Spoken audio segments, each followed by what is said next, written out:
Hello student, welcome back to my YouTube channel. Class 12 की chemistry chapter number 1 solution का lecture number 5 है। इसके पहले 4 लेक्चर आ चुके हैं। जिन लोगों ने अभी तक उसको नहीं देखे हैं जाकर के उसको ज़रूर देखें, ठीक है। तो इस लेक्चर में हम लोग एक्सप्लेन करने वाले हैं vapour pressure of liquid solution. किसी भी लिक्विड सॉल्यूशन का वेपर प्रेशर क्या रहने वाला है और उनमें क्या क्या केसेस बनेंगे और क्या क्या इफ़ेक्ट्स आएंगे। तो सबसे पहली बात ये कि जो लिक्विड सॉल्यूशन होगा तो इसके केस में जो हमारा सॉल्वेंट होगा वो ऑलवेज लिक्विड रहने वाला है, ठीक है। अगर सॉल्वेंट लिक्विड होगा तभी यहाँ से बनेगा लिक्विड सॉल्यूशन। ओके गाइस, अब देखो, अब यहाँ पे जो सॉल्यूट होगा, सॉल्यूट कंपोनेंट, वो या तो सॉलिड हो सकता है, या तो लिक्विड हो सकता है, या तो गैस हो सकता है। तीनों में से कोई भी हो सकता है, तब भी बनेगा हमारा लिक्विड सॉल्यूशन। बस केवल हमारा सॉल्वेंट जो है वो लिक्विड फॉर्म में होना चाहिए। तो इसके पिछले वाले क्लास में हमने डिस्कस किया था गैस इन लिक्विड सॉल्यूशन, जहाँ पे आपके हेनरी लॉ वगैरह आए थे। तो अभी इस लेक्चर में हम डिस्कस करेंगे आपके साथ solid in liquid solution, liquid in liquid solution. तो यहाँ से 2 केसेस बनेंगे। पहला केस यही बनेगा कि सॉलिड इन लिक्विड सॉल्यूशन, और दूसरा केस बनेगा लिक्विड इन लिक्विड सॉल्यूशन, ठीक है। इन दोनों में से मोस्ट इम्पॉर्टेंट ये वाला आपका है, लिक्विड इन लिक्विड सॉल्यूशन का, ठीक है। अब देखो, इसकी पूरी मैकेनिज्म को हम लोग समझते हैं। ये हमारे पास एक क्लोज्ड वेसल है जहाँ पे हमने सॉल्वेंट पहले से भर रखा है। ये हो गया हमारा सॉल्वेंट, जो कि किस में है, लिक्विड फॉर्म में है। लिक्विड सॉल्वेंट है तो जाहिर सी बात है कि ये हमारा वोलेटाइल होगा। अगर नहीं भी होगा तो हम यूज़ करेंगे वोलेटाइल सब्सटेंस। अब इनमें हम मिक्स करेंगे सॉलिड या फिर लिक्विड को। तो जैसे ही सॉलिड या लिक्विड को मिक्स करेंगे तो मिक्स करने के बाद जब इनको हीट प्रोवाइड करेंगे तो यहाँ से बनेगा वेपर प्रेशर। अब वो वेपर प्रेशर दोनों के केस में अलग अलग होगा, सॉलिड के केस में अलग होगा और लिक्विड के केस में अलग होगा। तो पहला केस यहाँ पे आता है vapour pressure of liquid liquid solution. जब हम लिक्विड और लिक्विड को मिक्स करके एक सॉल्यूशन बनाते हैं तो उनके वेपर प्रेशर पे क्या इफेक्ट पड़ने वाला है। देखो, सबसे पहली बात यहाँ पे कि जो हमारा सॉल्वेंट है वो भी लिक्विड है, जो हमारा सॉल्यूट है वो भी लिक्विड है।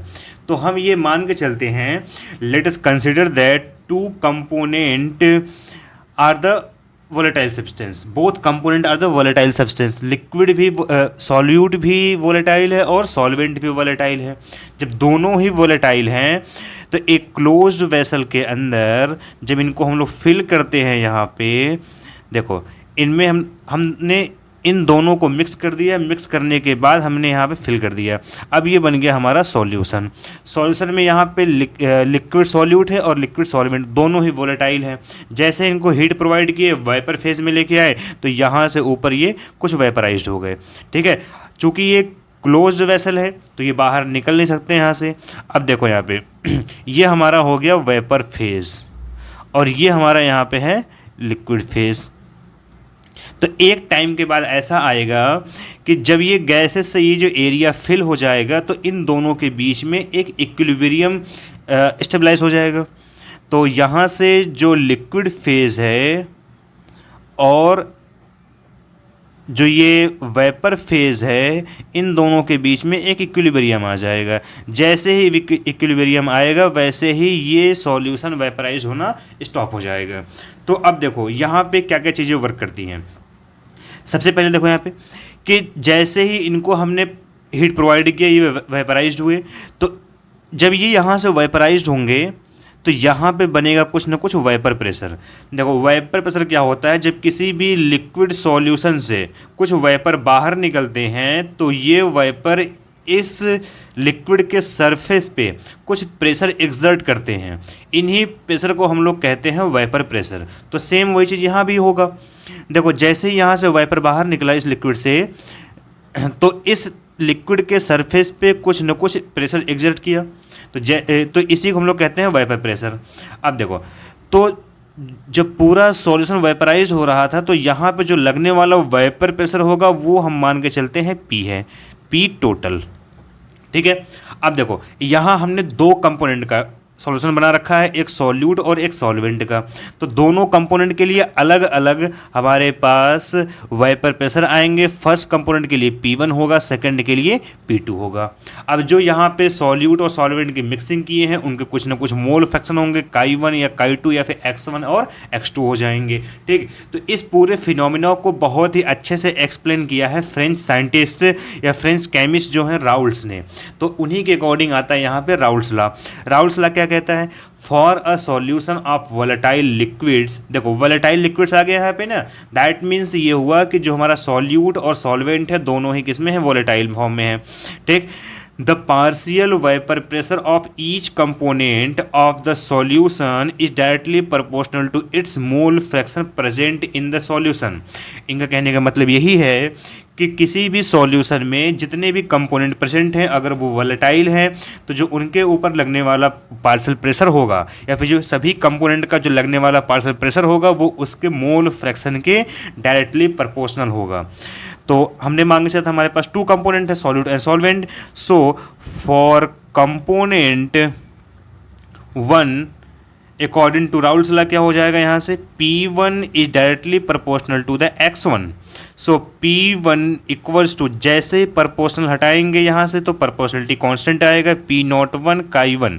ठीक है, अब देखो जो ये P01 है ये रिप्रेजेंट कर रहा है vapour pressure of the pure substance. देखो हमारे पास एक सॉल्यूट था और एक सॉल्वेंट था, जब तक इनकी मिक्सिंग नहीं हुई है तो ये अपने स्टेट में प्योर फॉर्म में है। ये जैसे ही मिक्सिंग हो गई तो ये प्योर फॉर्म में नहीं रहे, अनप्योर हो गए।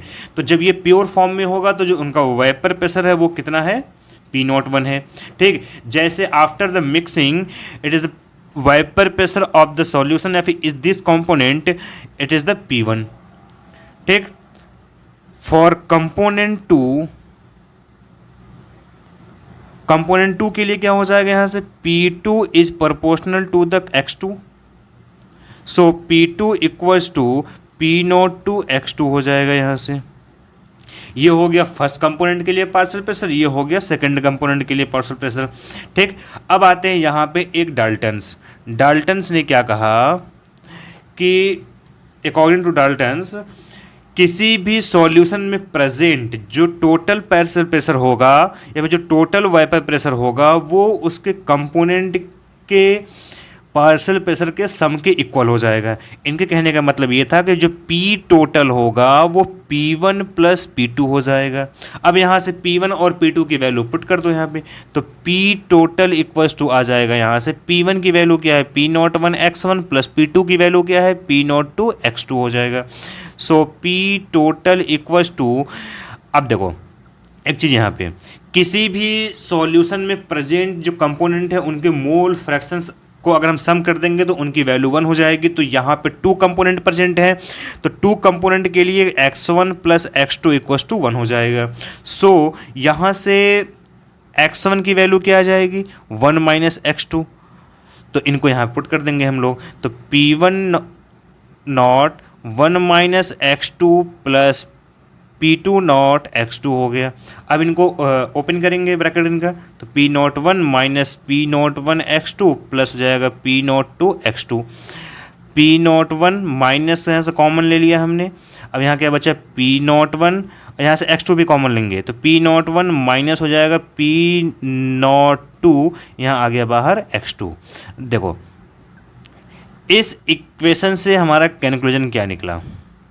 तो राउल्स लॉ के अकॉर्डिंग हमारा इक्वेशन क्या बना था? P total equals to P1 naught minus P1 naught minus P2 naught Chi2। अब देखो इस इक्वेशन से कंक्लूजन क्या क्या निकलता है? पहला कंक्लूजन यही है कि total vapour pressure over the solution can be related to the mole fraction of any one component. किसी भी कंपोनेंट का, देखो हमने वहाँ पे जो X1 प्लस X2 की इक्वल्स टू 1 था तो यहाँ से X1 की वैल्यू निकाल के पुट किया था। अब चाहे तो आप यहाँ से X2 की वैल्यू यहाँ से निकाल लीजिए 1 माइनस X1, इसको पुट कर देते तो यहाँ आ जाता आपके पास P टोटल इक्वल्स टू हो जाता आपका यहाँ पे P1 naught minus P2 not, यहाँ हो जाएगा Chi1 आपका, यहाँ हो जाएगा प्लस P2 नॉट, ये आपका बन जाता। तो जिसकी वैल्यू आप लोग पुट करोगे वैसा यहाँ पे इक्वेशन बनेगा। ठीक है, तो देखो दोनों केसेस में क्या हो रहा है यहाँ पे कि Chi2 पे ही, सॉरी, यहाँ पे जो P टोटल है वो किसी एक कंपोनेंट के मोल फ्रैक्शन पे डिपेंड कर रहा है, चाहे वो सेकंड कंपोनेंट पे हो चाहे वो फर्स्ट कंपोनेंट पे हो। तो पहला कंक्लूजन यही है कि total vapour pressure over the solution can be related to the mole fraction of any one component. Second क्या है, total vapour pressure over the solution varies linearly with the mole fraction of component 2। देखो इसको अभी हम लोग graph से समझेंगे बहुत अच्छे से। ठीक है, थर्ड पॉइंट क्या है, depending on the vapour pressure of the pure component 1 and 2 total vapour pressure over the solution decreases और increases with the increase of the mole fraction of component. इन दोनों पॉइंट को हम लोग ग्राफ से समझेंगे। देखो राउल्स लॉ का ग्राफ क्या बनता है यहाँ पे, ये हमारे पास एक क्लोज्ड वेसल है, सपोज कर लो ऐसे। ठीक है, यहाँ से Chi1 की वैल्यू 1 है, किसी भी कंपोनेंट का जो मोल फ्रैक्शन है वो मैक्सिमम 1 हो सकता है, उससे ज़्यादा नहीं हो सकता है। तो Chi2 यहाँ पे 0 है, अभी यूज़ कर रहे हैं प्योर कंपोनेंट, यहाँ से Chi1 0 है, यहाँ से Chi2 क्या हो जाएगा, 1 हो जाएगा। देखो इन दोनों का मतलब क्या है कि ये प्योर कंपोनेंट, ये भी प्योर कंपोनेंट है, ये कंपोनेंट 1 है, ये कंपोनेंट 2 है। जब दोनों की मिक्सिंग करेंगे तो इनका जो वेपर प्रेशर होगा वो यहाँ पे कुछ ना कुछ हमें चेंज होने को दिखेगा, वही कह रहा है कि डिक्रीज होगा या फिर यहाँ से इंक्रीज होने वाला है। ठीक है, तो यहाँ पे देखो Chi1 है ये। ठीक, तो इसके केस में यहाँ पे जो अभी पार्शियल प्रेशर आएगा प्योर सॉल्वेंट का वो सपोज करते हैं यहाँ पे P1 नॉट। इनके केस में क्या है, यहाँ पे है P2 नॉट। देखो एक कम और एक ज़्यादा क्यों हम लोगों ने लिया है, क्योंकि एक सॉल्यूट है और एक सॉल्वेंट है। तो अगर हम सपोज करेंगे यहाँ पे कि अगर कंपोनेंट 1 सॉल्यूट है, कंपोनेंट 2 सॉल्वेंट है, ठीक, तो सॉल्वेंट की क्वांटिटी ऑलरेडी ज़्यादा होती है तो इनका वेपर प्रेशर भी क्या होगा, हाई होगा, और सॉल्यूट की क्वांटिटी कम होती है तो इनका जो वेपर प्रेशर होगा वो कम हो जाएगा। ठीक है, अब जब दोनों की मिक्सिंग करते हैं, देखो जैसे ही मिक्सिंग किए तो यहाँ से क्या होगा, यहाँ से स्टार्ट होगा आपका Chi2 भी मिक्स हो जाएगा। यहाँ पे जब Chi2 मिक्स होगा तो यहाँ पे सेकेंड कंपोनेंट का पार्शियल प्रेशर जो होगा वो इंक्रीज होने लगेगा और यहाँ तक पहुँचने पे ये मैक्सिमम हो जाएगा। वैसे ही देखो यहाँ से स्टार्ट होगा आपका कंपोनेंट 1 का पार्शियल प्रेशर, तो वो यहाँ से इंक्रीज होगा और जाकर यहाँ पे मैक्सिमम हो जाएगा। ये आपका बन गया। अभी ये ग्राफ किसके लिए, जब मिक्सिंग कर रहे हैं हम, तब आफ्टर द मिक्सिंग जो पार्शियल प्रेशर होगा या फिर जो वेपर प्रेशर होगा पूरे सॉल्यूशन का, देखो वो सेकेंड कंपोनेंट का डिक्रीज होगा और फर्स्ट कंपोनेंट का इंक्रीज होगा और दोनों को ये आकर के यहाँ पे एक बैलेंस कर लेगा। तो यहाँ से P टोटल जो हो जाएगा P1 प्लस P2, यही आपका था डाल्टन्स लॉ। क्लियर हो गया, आप दोनों पॉइंट क्लियर हो गए। देखो फर्स्ट पॉइंट क्या था यहाँ पे कि total vapour pressure of the solution varies linearly with the mole fraction of component 2। ठीक है, ये हमारा एक लीनियर ग्राफ बन रहा है। यहाँ पे ये वाली लाइन रिप्रेजेंट कर रही है आपके मोल फ्रैक्शन के, ठीक, और ये लाइन रिप्रेजेंट कर रही है वेपर प्रेशर के, ये रिप्रेजेंट कर रहा है वेपर प्रेशर के। तो जो यहाँ पे वेपर प्रेशर आया है सॉल्यूशन का, ये देखो यहाँ पे कंपोनेंट 1 है, यहाँ पे कंपोनेंट 2 है। हम कंपोनेंट 1 से 2 की ओर जाएंगे, यहाँ Chi2 आएगा मोल फ्रैक्शन का। ठीक है, तो जो P टोटल है वो Chi2 से एक लीनियर ग्राफ बना रहा है यहाँ पे। ये फर्स्ट हो गया। सेकंड में क्या कह रहा है कि vapour pressure over the solution decreases और इंक्रीजेज, एक इंक्रीज हो रहा है, दूसरा यहाँ से डिक्रीज हो जा रहा है। तो ये आपके तीनों कैलकुलेशन समझ में आ गए आपको। अब हम नेक्स्ट चलते हैं यहाँ पे कि जो हमारा राउल्स लॉ आया है, क्या ये हेनरी लॉ का एक स्पेशल केस है? आइए इसको समझते हैं। राउल्स लॉ क्या था यहाँ पे? अकॉर्डिंग टू राउल्स लॉ जो वेपर प्रेशर था वो डिपेंड कर रहा था मोल फ्रैक्शन पे।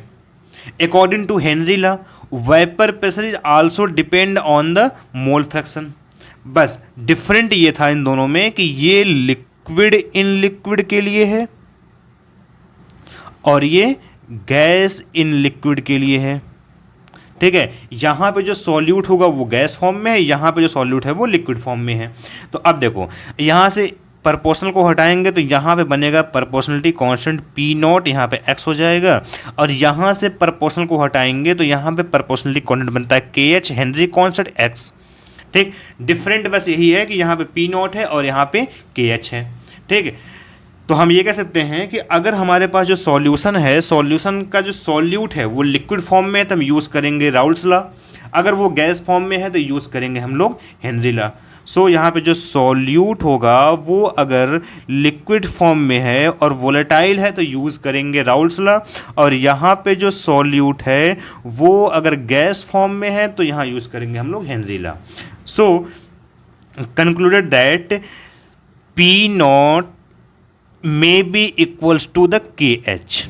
The value of P naught may be equals to the KH. जो देखो पीछे हम लोगों ने भी पढ़ा था कि जो KH की वैल्यू होती है वो प्रेशर के फॉर्म में ही होती है। तो सो यहाँ से आ गया ना यहाँ पे कि partial pressure of the vapour pressure of the pure solvent equal हो गया।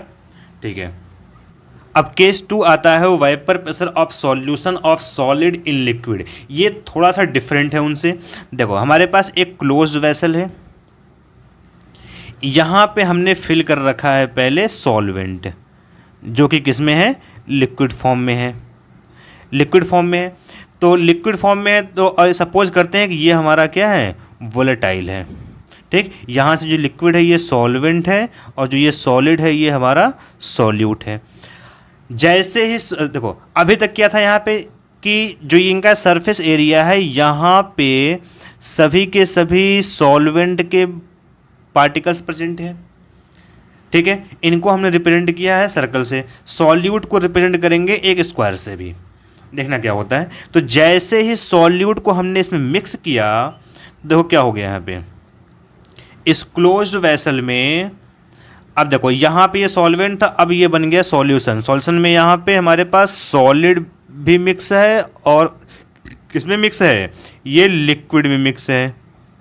ठीक, अब जो इनका जो सरफेस एरिया है यहाँ पे सरफेस एरिया पे सॉल्वेंट तो प्रेजेंट ही होंगे, बट सॉल्वेंट के साथ में यहाँ पे कुछ न कुछ सॉलिड के पार्टिकल जो हमारा सॉलिड स्टेट में थे, ठीक है, ये भी प्रेजेंट हो जाएंगे। अब देखो दोनों में डिफरेंस क्या हुआ, जब ये वेपराइज हो रहा था तो यहाँ पे वेपर प्रेशर बहुत ही ज़्यादा थे क्योंकि सभी के सभी क्या थे, वोलेटाइल सब्सटेंस थे। अब जो यहाँ पे सॉलिड है, सॉलिड देखो दो केस में हो सकता है। पहला क्या होगा, या तो ये वोलेटाइल हो या तो क्या हो, ये नॉन वोलेटाइल हो। जब नॉन वोलेटाइल होगा तो ये जो सॉल्यूट के पार्टिकल्स यहाँ पे प्रेजेंट हैं ये वेपर प्रेशर शो नहीं करेंगे, फिर ये वेपराइज नहीं होंगे। तो इसके कंपेयर में यहाँ पे जो वेपर प्रेशर होगा वो डिक्रीज हो जाएगा। आई बात समझ में। अगर ये वोलेटाइल सब्सटेंस हैं, सॉल्यूट भी हमारे जो सॉलिड हैं, अगर ये भी वोलेटाइल हैं तो जो वाइपर प्रेशर सिर्फ यहाँ पे सॉल्वेंट का था, अब यहाँ पे सॉल्वेंट के साथ में सॉल्यूट भी आ गए तो जो वाइपर प्रेशर होगा वो इंक्रीज हो जाएगा।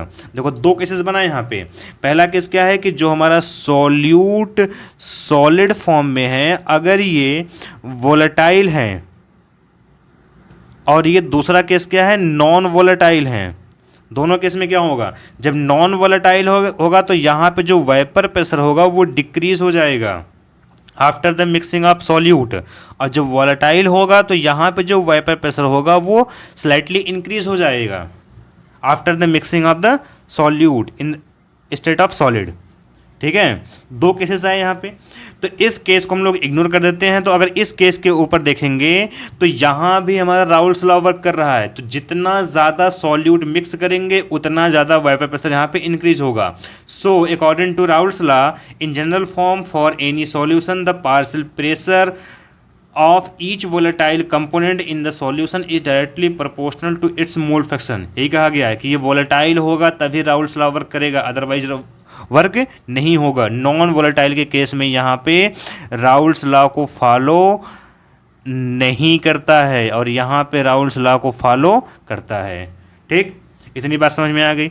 सो after the this equation, so यहाँ पे क्या बन जाएगा, यहाँ पे कि हमारे पास जो पार्शियल प्रेशर है वो किसी भी कंपोनेंट के जनरल फॉर्म में तो पी आई यूज़ करते हैं, is directly proportional to the mole fraction x i हो जाएगा यहाँ से। सो यहाँ से प्रोपोर्शनल हटाएंगे तो प्रोपोर्शनलिटी कांस्टेंट आएगा, P not I x i हो जाएगा। ठीक, अब इनका ग्राफ बना लेते हैं। तो ग्राफ क्या बनने वाला है यहाँ से, ठीक, हमारे पास कोई यहाँ पे एक ये रिप्रेजेंट कर रहा है मोल फ्रैक्शन को, किसी भी एक कंपोनेंट के लिए यूज़ कर रहे हैं। ये हमारा है वाइपर प्रेशर, तो यहाँ से जो ग्राफ बनेगा वो एक लीनियर फॉर्म में बनेगा ऐसा।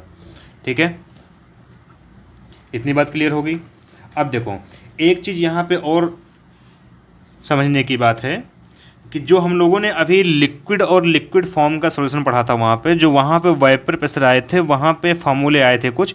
देखो ऐसे एक क्लोज्ड वेसल है, ये हमारा है सॉल्यूशन जो कि लिक्विड फेज में है, और यहाँ पे ये वेपर फेज में है, ठीक। और इन दोनों के बीच में एक हमारे पास इक्विलिब्रियम कांस्टेंट या फिर इक्विलिब्रियम स्टेट स्टेबलाइज हुआ था।